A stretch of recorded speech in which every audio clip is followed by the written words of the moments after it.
Hi, നമ്മുടെ ഇന്നത്തെ topic acoustic അബ്സോർപ്ഷനാണ്. Acoustic absorption പഠിക്കുമ്പം നമുക്ക് ആ കൂടെ പഠിക്കേണ്ട കുറച്ച് കാര്യങ്ങളും കൂടെ ഉണ്ട്. അപ്പോൾ നമ്മളിന്ന് പഠിക്കുന്ന ടോപ്പിക്ക് ഏതൊക്കെയാണെന്ന് വെച്ച് കഴിഞ്ഞാൽ, ഒന്നാമത് അബ്സോർപ്ഷൻ ഓഫ് സൗണ്ടിൻ്റെ absorption, then absorption coefficient, sound absorbing മെറ്റീരിയൽസിനെ കുറിച്ച് നമുക്ക് പഠിക്കാനുണ്ട്. ദെൻ നാലാമതായി വരുന്നത് ക്ലാസിഫിക്കേഷൻ ഓഫ് സൗണ്ട് അബ്സോർബിങ് മെറ്റീരിയലാണ്. സൗണ്ട് അബ്സോർബിങ് മെറ്റീരിയൽസിൻ്റെ ക്ലാസിഫിക്കേഷൻ ഉണ്ട്. Then common types of sound absorbing materials ആണ് പഠിക്കാനുള്ളത്. അപ്പോൾ നമുക്കിന്ന് സ്റ്റാർട്ട് ചെയ്യാം. നമ്മുടെ ഇന്നത്തെ ടോപ്പിക്ക് അബ്സോർപ്ഷൻ ഓഫ് സൗണ്ടാണ്. സൗണ്ടിൻ്റെ അബ്സോർപ്ഷൻ. എന്താണ് സൗണ്ടിൻ്റെ അബ്സോർപ്ഷൻ എന്ന് നോക്കാം. സൗണ്ട് ഒരു സർഫസിൽ ഹിറ്റ് ചെയ്താൽ എന്നാ പറ്റും? സൗണ്ട് വേവ് ഒരു സർഫസിൽ ഹിറ്റ് ചെയ്ത് കഴിഞ്ഞാൽ അതിൻ്റെ എനർജിയുടെ ഒരു പാർട്ട് അബ്സോർബ് ചെയ്യും. ആ സർഫസ് അതിൻ്റെ എനർജിയുടെ ഒരു പാർട്ട് അബ്സോർബ് ചെയ്യും, ഒരു പാർട്ട് ട്രാൻസ്മിറ്റ് ചെയ്യപ്പെടും, ആ മീഡിയത്തിൽ കൂടെ ട്രാൻസ്മിറ്റ് ചെയ്യപ്പെടും. അതുപോലെ ഒരു പാർട്ട് റിഫ്ലക്റ്റ് ആവും. സോ സൗണ്ട് വേവ് ഒരു സർഫസിൽ തട്ടിക്കഴിഞ്ഞാൽ അതിൻ്റെ എനർജിയുടെ ഒരു പാർട്ട് റിഫ്ലക്റ്റ് ആവും, ഒരു പാർട്ട് അബ്സോർബ് ചെയ്യും, ഒരു പാർട്ട് ആ മീഡിയത്തിൽ കൂടെ ട്രാൻസ്മിറ്റ് ചെയ്ത് അപ്പുറത്തേക്ക് പോകുകയും ചെയ്യും. ഇനി നമുക്ക് അബ്സോർപ്ഷൻ എന്ന് പറയുന്നത് എന്താണെന്ന് നോക്കാം. അബ്സോർപ്ഷൻ എന്ന് പറഞ്ഞാൽ ഒരു സർഫസിൻ്റെ പ്രോപ്പർട്ടിയാണ്. അതായത് സൗണ്ട് എനർജിയെ വേറെ ഏതെങ്കിലും ഫോമിലേക്ക് കൺവേർട്ട് ചെയ്യാനുള്ള അതിൻ്റെ പ്രോപ്പർട്ടിയാണ് നമ്മൾ അബ്സോർപ്ഷൻ എന്ന് പറയുന്നത്. സൗണ്ട് എനർജിയെ വേറെ ഏതെങ്കിലും ഫോം ഓഫ് എനർജിയിലോട്ട് കൺവേർട്ട് ചെയ്യാനുള്ള ആ സർഫസിൻ്റെ കഴിവ്, അതിനെയാണ് നമ്മൾ എന്തെന്ന് പറയുന്നത്? അബ്സോർപ്ഷൻ. ഇനി നമുക്ക് അബ്സോർപ്ഷൻ കോഎഫിഷ്യൻ്റ് എന്താണെന്ന് നോക്കാം. എന്താ അബ്സോർപ്ഷൻ കോഎഫിഷ്യൻ്റ്?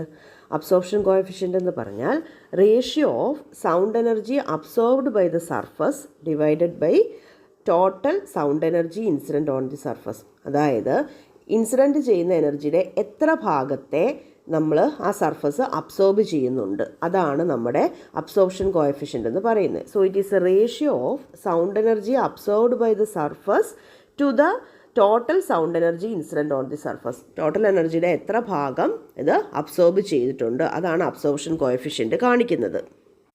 നമുക്ക് പല മെറ്റീരിയൽസിൻ്റെ റിലേറ്റീവ് സൗണ്ട് അബ്സോർപ്ഷൻ കമ്പയർ ചെയ്യണം. അപ്പോൾ പല മെറ്റീരിയൽസിൻ്റെ റിലേറ്റീവ് സൗണ്ട് അബ്സോർപ്ഷൻ കമ്പയർ ചെയ്യാൻ നമ്മൾ സ്റ്റാൻഡേർഡ് റെഫറൻസ് ഒരെണ്ണം നമുക്ക് വേണം.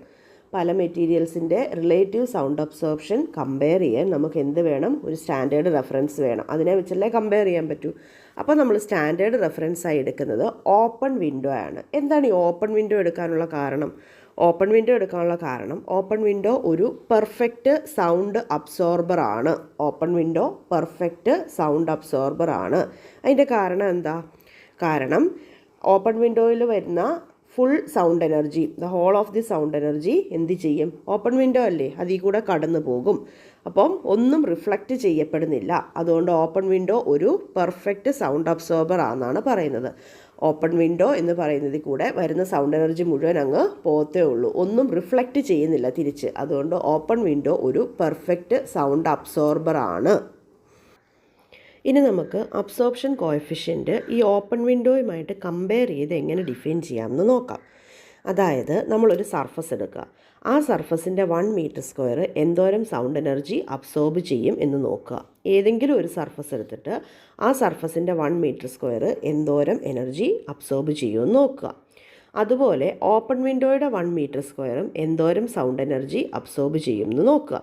എന്നിട്ട് ഇതിൻ്റെ റേഷ്യോ എടുക്കുക. അതായത് ഏതെങ്കിലും ഒരു സർഫസിൻ്റെ 1 മീറ്റർ സ്ക്വയർ എന്തുമാത്രം സൗണ്ട് എനർജി അബ്സോർബ് ചെയ്യും ഡിവൈഡഡ് ബൈ ഓപ്പൺ വിൻഡോയുടെ 1 മീറ്റർ സ്ക്വയർ എന്തുമാത്രം സൗണ്ട് എനർജി അബ്സോർബ് ചെയ്യും. അതിനെയാണ് നമ്മൾ അബ്സോർപ്ഷൻ കോഎഫിഷ്യൻ്റ് എന്ന് പറയുന്നത്. അതായത് absorption coefficient is equal to sound energy absorbed by 1 metre square of the surface divided by sound energy absorbed by 1 metre square of open window. So what is absorption coefficient? Absorption coefficient equal to sound energy absorbed by 1 meter square of the surface divided by sound energy absorbed by 1 meter square of the open window. Absorption കോഎഫിഷ്യൻറ്റിൻ്റെ value എന്തിനൊക്കെ ഇടയ്ക്കായിരിക്കും? Absorption കോഎഫിഷ്യൻറ്റിൻ്റെ value 0ക്കും 1നും ഇടയിലായിരിക്കും. 0 minimum വാല്യൂവും 1 എന്താണ്? Maximum value of absorption coefficient ആണ്. 1 is the maximum value of absorption coefficient. ഇങ്ങനെയുള്ള ഈ വാല്യൂസ് PSCക്ക് ഭയങ്കര ഇഷ്ടമാണ് ചോദിക്കാൻ. അതുകൊണ്ട് ഇത് പ്രത്യേകം പഠിക്കണം. അബ്സോർപ്ഷൻ കോഎഫിഷ്യൻറ്റിൻ്റെ വാല്യൂ 0യ്ക്കും 1നും ഇടയ്ക്ക് വേരി ചെയ്തുകൊണ്ടിരിക്കും. 1 ആണ് മാക്സിമം വാല്യൂ എന്ന് പറയുന്നത്. ഇനി അബ്സോർപ്ഷൻ കോഎഫിഷ്യൻറ്റിൻ്റെ യൂണിറ്റ് ഒന്ന് നോക്കാം. അബ്സോർപ്ഷൻ കോഎഫിഷ്യൻറ്റ് മെഷർ ചെയ്യുന്നത് ഓപ്പൺ വിൻഡോ യൂണിറ്റിലാണ്. നമ്മൾ പറഞ്ഞു എന്താണ് റെഫറൻസ് ആയിട്ട് എടുക്കുന്നത്, സ്റ്റാൻഡേർഡ് റെഫറൻസ് ഓപ്പൺ വിൻഡോ ആണെന്ന് പറഞ്ഞില്ലേ. സോ മെഷർ ചെയ്യുന്നത് ഈ അബ്സോർപ്ഷൻ കോഎഫിഷ്യൻറ്റ് മെഷർ ചെയ്യുന്ന യൂണിറ്റ് എന്താ? അത് ഓപ്പൺ വിൻഡോ യൂണിറ്റ് അഥവാ OWU ആണ്. അല്ലെന്നുണ്ടെങ്കിൽ സബൈൻ പെർ മീറ്റർ സ്ക്വയർ ആണ് അബ്സോർപ്ഷൻ കോഎഫിഷ്യൻറ്റിൻ്റെ യൂണിറ്റ്. എന്താണ് ഈ അബ്സോർപ്ഷൻ കോഎഫിഷ്യൻ്റ് അർത്ഥമാക്കുന്നത് നമുക്കൊന്ന് നോക്കാം. അതായത് ഇപ്പോൾ ഒരു എക്സാമ്പിൾ എടുത്താൽ പ്ലാസ്റ്റർ ചെയ്ത വോളിൻ്റെ absorption coefficient 0.03 open window unit ആണ്. പ്ലാസ്റ്റർ ചെയ്ത വോളിൻ്റെ absorption coefficient 0.03 open window unit ആണ്. എന്ന് വെച്ചാൽ എന്താണ്? അതായത് 1 metre square of an open window, ഒരു ഓപ്പൺ വിൻഡോയുടെ 1 മീറ്റർ സ്ക്വയർ എന്തോരം സൗണ്ട് എനർജി അബ്സോർബ് ചെയ്യുമോ അതിൻ്റെ 0.03 ടൈംസ് പ്ലാസ്റ്റർ ചെയ്ത വോള് അബ്സോർബ് ചെയ്യും. അപ്പം ഒരു ഓപ്പൺ വിൻഡോ 1 മീറ്റർ സ്ക്വയർ ഉള്ള ഓപ്പൺ വിൻഡോ എന്തുമാത്രം സൗണ്ട് എനർജി അബ്സോർബ് ചെയ്യുമോ അതിൻ്റെ 0.03 ടൈംസ് പ്ലാസ്റ്റർ ചെയ്ത വോളിൻ്റെ 1 മീറ്റർ സ്ക്വയർ അബ്സോർബ് ചെയ്യും എന്നാണ് അതിൻ്റെ മീനിങ്. ഇനി നമുക്ക് കുറച്ച് മെറ്റീരിയൽസിൻ്റെ അബ്സോർപ്ഷൻ കോഎഫിഷ്യൻറ്റ് നോക്കാം. നമുക്കറിയാം ഓപ്പൺ വിൻഡോയുടെ അബ്സോർപ്ഷൻ കോഎഫിഷ്യൻറ്റ് എത്രയാണ്? അത് മീറ്റർ സ്ക്വയറിന് 1 ആണെന്നറിയാം. ഓപ്പൺ വിൻഡോയുടെ അബ്സോർപ്ഷൻ കോഎഫിഷ്യൻറ്റ് 1 ആണ്. വെൻറ്റിലേറ്റേഴ്സിൻ്റെ 0.10 മുതൽ 0.50 വരെ വേരി ചെയ്യാം. പ്ലാസ്റ്റർ ഓൺ വാൾ സർഫസ് ആണെങ്കിൽ 0.02, ഗ്ലാസ് എഗൻസ്റ്റ് സോളിഡ് സർഫസ് ആകുമ്പോൾ 0.03, മാർബിളിൻ്റെത് 0.01 ഉള്ളൂ, കോൺക്രീറ്റ് ഫ്ലോർ ആകുമ്പം 0.03, സോളിഡ് വുഡൻ ഫ്ലോർ ആവുമ്പം 0.09 വരും. അതേസമയം പ്ലൈവുഡ് ഓൺ ബാറ്റൻസ് ആണെങ്കിൽ 0.17 to 0.26 വരും. ഗ്ലേസ്ഡ് വിൻഡോ 0.18 ആണ്. ഇനി കർട്ടൻ ആണെങ്കിലോ കർട്ടൻ 0.40 to 0.75 വരെ വരും. മെറ്റൽ 0.01 ആണ്. അതുപോലെ ഓഡിയൻസ് അഡൽട്സ് ഇൻ വുഡൻ സീറ്റിലിരിക്കുന്ന ഓഡിയൻസും അഡൽട്സും ഒക്കെ ആണെങ്കിൽ 0.46 വരും. പ്ലെയിൻ സീറ്റ് ആണെങ്കിൽ 0.02 ഉള്ളൂ. കവർ ചെയ്ത സീറ്റ് ആണെങ്കിലോ 0.10 to 0.20 ആണ്. ഇനി നമുക്ക് പഠിക്കാനുള്ള അടുത്ത ടോപ്പിക്ക് സൗണ്ട് അബ്സോർബിംഗ് മെറ്റീരിയൽസ് ആണ്. എന്താണ് സൗണ്ട് അബ്സോർബിംഗ് മെറ്റീരിയൽസ്? നമ്മളൊരു ഹോള് അല്ലെങ്കിൽ ഒരു റൂമൊക്കെ ഡിസൈൻ ചെയ്യുമ്പം അവിടെ സൗണ്ടിൻ്റെ റിഫ്ലക്ഷൻ കുറയ്ക്കണം. സൗണ്ടിൻ്റെ റിഫ്ലക്ഷൻ കുറയ്ക്കാൻ വേണ്ടി നമ്മൾ സൗണ്ട് കൂടുതലായിട്ട് അബ്സോർബ് ചെയ്യുന്ന മെറ്റീരിയൽസ് യൂസ് ചെയ്യും. അങ്ങനെ സൗണ്ടിൻ്റെ റിഫ്ലക്ഷൻ കുറയ്ക്കാൻ യൂസ് ചെയ്യുന്ന സൗണ്ട് കൂടുതൽ അബ്സോർബ് ചെയ്യുന്ന മെറ്റീരിയൽസിനെയാണ് സൗണ്ട് അബ്സോർബിംഗ് മെറ്റീരിയൽസ് എന്ന് പറയുന്നത്. ഈ സൗണ്ട് അബ്സോർബിംഗ് മെറ്റീരിയൽസ് എന്ന് പറയുന്നത് എക്കണോമിക്കലായിരിക്കണം. സൗണ്ട് അബ്സോർബിംഗ് മെറ്റീരിയൽ എക്കണോമിക്കലായിരിക്കണം. അതായത് കൺസ്ട്രക്ഷനും മെയിൻ്റനൻസും നോക്കുമ്പം സൗണ്ട് അബ്സോർബിംഗ് മെറ്റീരിയൽ എക്കണോമിക്കലായിരിക്കണം. അതുപോലെ അത് വാട്ടർ പ്രൂഫ് ആയിരിക്കണം, ഫയർ പ്രൂഫ് ആയിരിക്കണം, ആവശ്യത്തിന് സ്ട്രെങ്ത് ഉണ്ടായിരിക്കണം, നല്ല അപ്പിയറൻസ് തരുന്നതായിരിക്കണം. അപ്പോൾ ഒന്നാമത്തെ കാര്യം അവർ ഈ സൗണ്ട് അബ്സോർബിംഗ് മെറ്റീരിയൽസ് എക്കണോമിക്കലായിരിക്കണം, വാട്ടർ പ്രൂഫ് ആയിരിക്കണം, ഫയർ പ്രൂഫ് ആയിരിക്കണം, ആവശ്യത്തിന് സഫിഷ്യൻറ്റ് സ്ട്രെങ്ത് തരുന്നതായിരിക്കണം, അപ്പിയറൻസ് നല്ലതായിരിക്കണം. അബ്സോർബിംഗ് മെറ്റീരിയൽ വെച്ച് ട്രീറ്റ് ചെയ്ത ഒരു റൂമിൽ സ്പീച്ച് നല്ല ക്ലിയറായിട്ട് കേൾക്കാൻ പറ്റണം, മ്യൂസിക് നമുക്ക് ഫുള്ളി എൻജോയ് ചെയ്യാൻ പറ്റണം. സൗണ്ട് അബ്സോർബിംഗ് മെറ്റീരിയൽസ് എന്ന് പറയുന്നത് സോഫ്റ്റ് ആൻഡ് പോറസ് ആയിരിക്കും. Sound absorbing materials soft and porous ആയിരിക്കും. ഇതിൻ്റെ പുറകിലുള്ള പ്രിൻസിപ്പിൾ എന്താണെന്ന് വെച്ചാൽ സൗണ്ട് വേവ്സ് ഈ പോർസിൽ കൂടെ പെനട്രേറ്റ് ചെയ്യും. എന്നിട്ട് അതിനെ വേറെ ഫോംസ് ഓഫ് എനർജി ആയിട്ട് കൺവേർട്ട് ആക്കും. So sound absorbing material soft and porous ആയിരിക്കണം. ഇനി അബ്സോർബിംഗ് കപ്പാസിറ്റി എന്തിനെയൊക്കെ ഡിപ്പെൻഡ് ചെയ്യും? അബ്സോർബിംഗ് കപ്പാസിറ്റി മെറ്റീരിയലിൻ്റെ തിക്നെസ്സിനെ ഡിപ്പെൻഡ് ചെയ്യും, മെറ്റീരിയലിൻ്റെ ഡെൻസിറ്റിയെയും ഡിപ്പെൻഡ് ചെയ്യും. അത് ഓർത്തിരിക്കുക. അബ്സോർബിംഗ് കപ്പാസിറ്റി മെറ്റീരിയലിൻ്റെ തിക്നെസ്സിനെയും ഡെൻസിറ്റിയെയും ഡിപ്പെൻഡ് ചെയ്യും. അതുപോലെ സൗണ്ടിൻ്റെ ഫ്രീക്വൻസിയെയും ഡിപ്പെൻഡ് ചെയ്യും. ഒരു വലിയ ഹോള് നമ്മൾ കൺസിഡർ ചെയ്താൽ ഓഡിയൻസ് ആയിരിക്കും ഒരു മേജർ അബ്സോർബിംഗ് ഫാക്ടർ എന്ന് പറയുന്നത്. വലിയ ഹോളുകൾ എടുക്കുമ്പോൾ ഓഡിയൻസ് ആണ് മേജർ അബ്സോർബിംഗ് ഫാക്ടർ. ഇതിനകത്ത് ഓർത്തിരിക്കേണ്ട 2-3 പോയിന്റ്. അബ്സോർബിംഗ് കപ്പാസിറ്റി എന്തിനെയൊക്കെ ഡിപ്പെൻഡ് ചെയ്യും? മെറ്റീരിയലിൻ്റെ തിക്നെസ്സിനെയും ഡെൻസിറ്റിയെയും ഡിപ്പെൻഡ് ചെയ്യും, സൗണ്ടിൻ്റെ ഫ്രീക്വൻസിയെ ഡിപ്പെൻഡ് ചെയ്യും. അതുപോലെ തന്നെ absorbing material soft and porous ആയിരിക്കും. ഇത് രണ്ടും ഇമ്പോർട്ടൻ്റ് ആണ്, ഓർത്തിരിക്കണം. ഇനി നമുക്ക് പറയാനുള്ളത് ഒരു ഗുഡ് അക്കൗസ്റ്റിക് മെറ്റീരിയലിൻ്റെ റിക്വയർമെൻറ്റ്സ് ആണ്. ഗുഡ് അക്കൗസ്റ്റിക് മെറ്റീരിയലിൻ്റെ റിക്വയർമെൻറ്റ്സ് എന്ന് പറഞ്ഞാൽ അത് ഡ്യൂറബിൾ ആയിരിക്കണം. അതായത് ഇൻസെക്റ്റും ടെർമൈറ്റും ഒക്കെ അറ്റാക്കിന് ഇതാവാതെ അത് ഡ്യൂറബിൾ ആയിരിക്കണം. അതുപോലെ റീസണബിൾ കോസ്റ്റിൽ ഈസിലി അവൈലബിൾ ആയിരിക്കണം. പിന്നെ വൈഡ് റേഞ്ച് ഓഫ് ഫ്രീക്വൻസിക്ക് നല്ല സൗണ്ട് അബ്സോർപ്ഷൻ പ്രൊവൈഡ് ചെയ്യണം.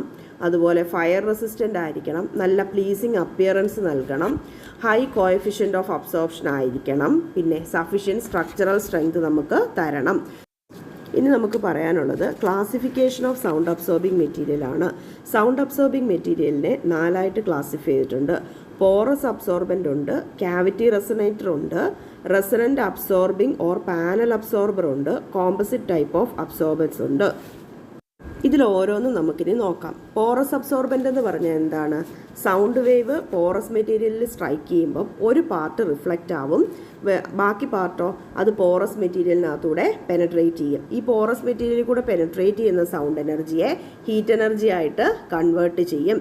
അപ്പോൾ പോറസ് അബ്സോർബൻറ്റിൻ്റെ എക്സാമ്പിളാണ് fibre board, soft plasters, rock wool, wood wool, glass silk, ഇതൊക്കെ.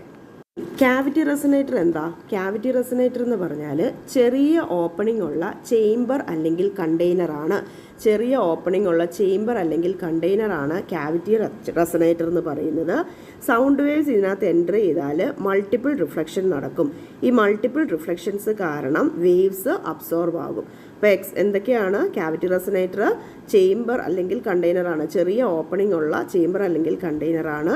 സൗണ്ട് വേവ്സ് എൻട്രി ചെയ്താൽ മൾട്ടിപ്പിൾ റിഫ്ലക്ഷൻ നടക്കും, അതുകൊണ്ട് സൗണ്ട് വേവ്സ് അബ്സോർബ് ആകും. അടുത്തത് റെസൊനൻ്റ് അബ്സോർബൻ്റ് അല്ലെങ്കിൽ പാനൽ അബ്സോർബേഴ്സ് ആണ്. എന്ന് വെച്ചാൽ എന്താ?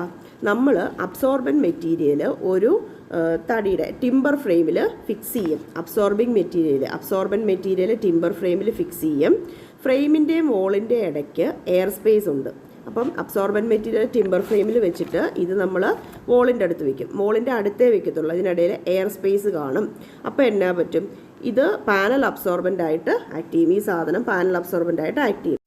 ഇതിൻ്റെ എക്സാമ്പിൾസ് ആണ് gypsum board, wood and hard board panel, suspended plaster ceiling, window, door, ഇതൊക്കെ ഇതിന് എക്സാമ്പിളാണ്. ഇനി നമ്മൾ ഇത്രയും നേരം പറഞ്ഞ 3 എണ്ണം, അതായത് porous absorbent, cavity resonator, panel absorbers, ഈ 3 എണ്ണത്തിൻ്റെയും ഫംഗ്ഷൻ ഒരു സിംഗിൾ യൂണിറ്റിൽ കമ്പൈൻ ചെയ്താൽ അതിനെ നമുക്ക് കോമ്പസിറ്റ് അബ്സോർബർ എന്ന് പറയാൻ പറ്റും. ഇനി നമുക്ക് പറയാനുള്ളത് common types of sound absorbing material ആണ്. Common types of sound absorbing material ആദ്യം വരുന്നത് ഹെയർ ഫെൽറ്റ് ആണ്. ഹെയർ ഫെൽറ്റിൻ്റെ ആവറേജ് അബ്സോർപ്ഷൻ കോഎഫിഷ്യൻറ്റ് എത്രയാണ്? 25 മില്ലിമീറ്റർ തിക്കുള്ളതിന് 0.60 ആണ് ആവറേജ് അബ്സോർപ്ഷൻ കോഎഫിഷ്യൻ്റ് എന്ന് പറയുന്നത്. പിന്നെ പറയുന്നത് അക്കൗസ്റ്റിക് പ്ലാസ്റ്റർ ആണ്. അക്കൗസ്റ്റിക് പ്ലാസ്റ്ററിനെ ഫൈബറസ് പ്ലാസ്റ്റർ എന്നും വിളിക്കുന്നുണ്ട്. ഇവരുടെ അബ്സോർപ്ഷൻ കോഎഫിഷ്യൻറ്റ് 0.15 to 0.30 ആണ്.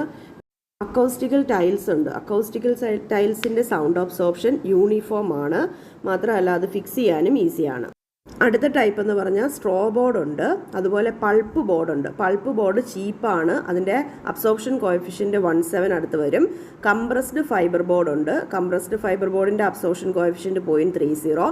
കംപ്രസ്ഡ് വുഡ് പാർട്ടിക്കിൾ ബോർഡ് ഉണ്ട്, അതായത് 13 മില്ലിമീറ്റർ തിക്നെസ് ഉള്ളതിന് 0.40 വരും അബ്സോർപ്ഷൻ കോഎഫിഷ്യൻറ്റ്.